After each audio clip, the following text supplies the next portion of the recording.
Meninos, na nossa última aula de sociologia, a gente estava falando ainda sobre trabalho, né, emprego, desemprego, e a gente estava comentando sobre os sindicatos, né?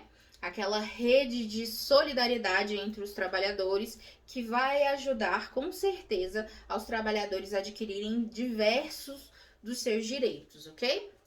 Só que aí a gente precisa entender qual a grande importância quando a gente fala desses sindicatos. Então a gente precisa observar que anteriormente os trabalhadores tinham uma menor força, menor poder. Quem se sobressaía quando a gente fala dessas relações de poder, com certeza era o dono da fábrica, o dono da empresa, o dono do meio de produção. Então, eles se sobressaíam. Quando a gente insere nesse contexto o sindicato, de certa forma, os trabalhadores adquirem mais poder nessa relação de trabalho, tá? Bom, a gente com os sindicatos, como eu disse, é um processo que demora, claro, não é rápido.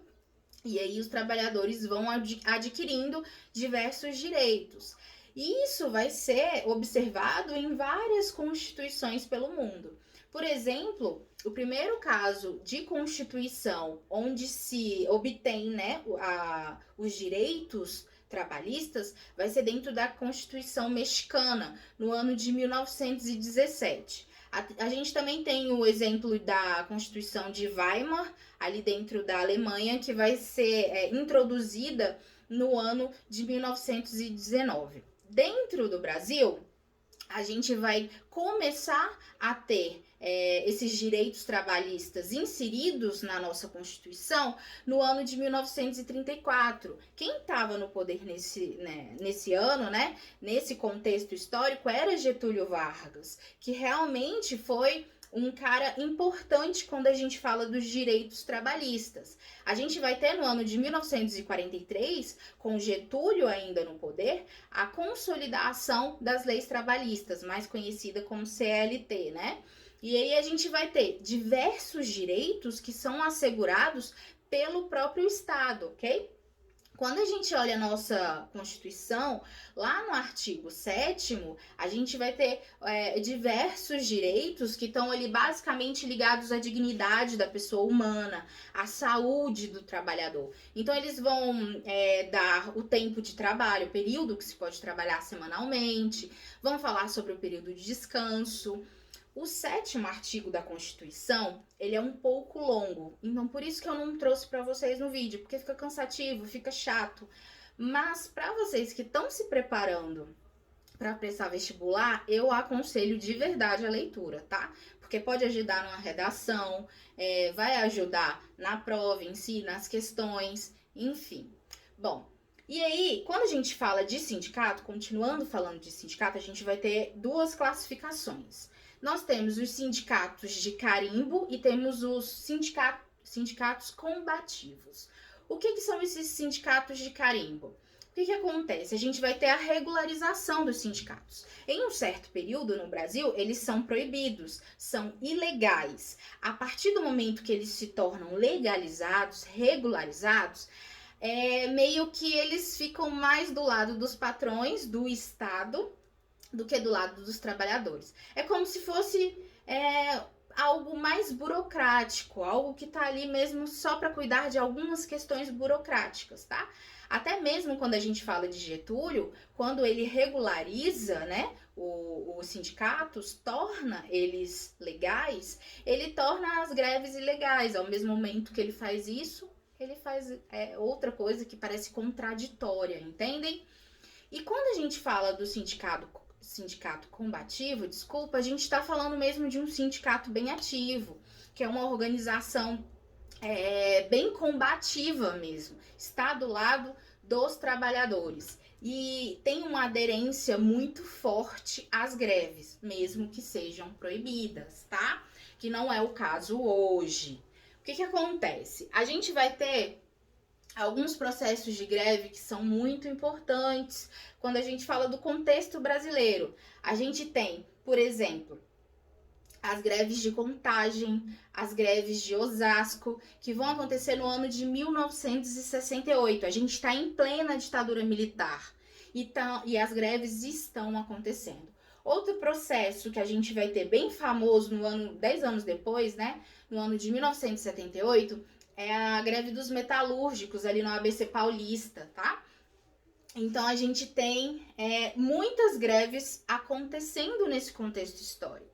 Outro processo que acho importante a gente falar aqui é que no ano de 1980 a gente vai ter a formação do que a gente chama de Central Única dos Trabalhadores. E aí a gente entra em um outro tema da nossa aula, que é discutir sobre a modernização do trabalho. Eu trouxe como base para a gente falar um pouquinho desse conteúdo, né, dessa parte da nossa aula, um cara que ele é muito bom quando a gente fala de sociologia do trabalho.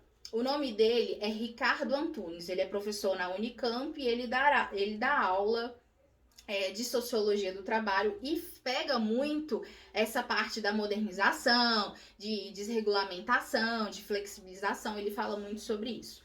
Então, observando o que ele diz sobre todas essas mudanças que a gente está passando, a gente precisa relacionar a modernização à precarização do trabalho. O que eu estou querendo dizer com isso? Existe uma perda dos direitos. Mais horas de trabalho, menos tempo para descansar. Então, os trabalhadores passaram a ter menos direito, vão começar a ter essa flexibilização do trabalho. Para a gente entender a flexibilização do trabalho, eu acho importante a gente falar primeiro sobre a desregulamentação desse trabalho, que nada mais tem muito a ver com as leis, né? É a relação do trabalho com as leis. Então, as leis vão tirando certos direitos do trabalho, tá? Por quê? Porque o patrão quer começar a fazer o seu próprio contrato com o trabalhador.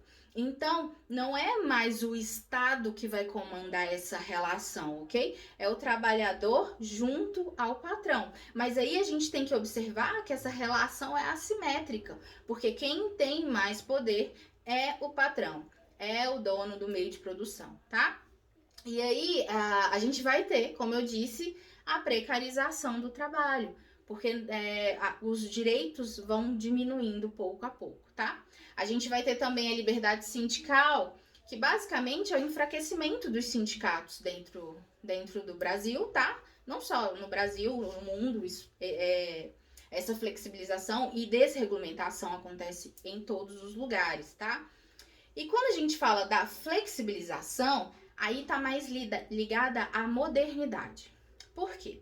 Porque eles dizem que se a modernidade em si, ela pede mudanças mesmo, transformações dentro desse mundo do trabalho, dentro dessas relações de trabalho, tá?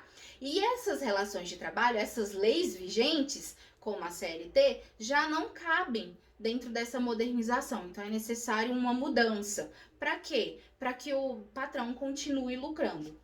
Essa, na verdade, é a versão da galera que defende essa flexibilização e essa desregulamentação do trabalho. Então, eles querem novas possibilidades, novas leis, novas formas de contratação. Por exemplo, trabalhos temporários, demitir sem ter tanto ônus, né? Tantos impostos a serem pagos. Eles querem novos regimes de contrato, ok? É isso. E aí a gente entra numa outra questão. E o Estado no meio de todas essas relações? Ele fica como? Porque se ele ficar mais do lado do patrão, parece que puxa a sardinha para o patrão.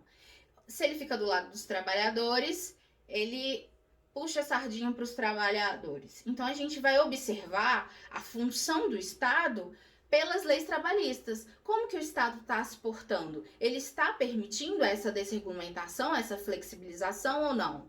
Ele está mais do lado do patrão ou do trabalhador? A gente percebe isso, a gente percebe como o governo vai levando justamente por suas leis e pelo que ela permite que o trabalhador tenha ou não tenha, né? Falando mais claro, se obtém os direitos ou se a desregulamentação vem tirando pouco a pouco os direitos dos trabalhadores. Por enquanto é isso. Se tiverem alguma dúvida, só me procurar. Tchauzinho.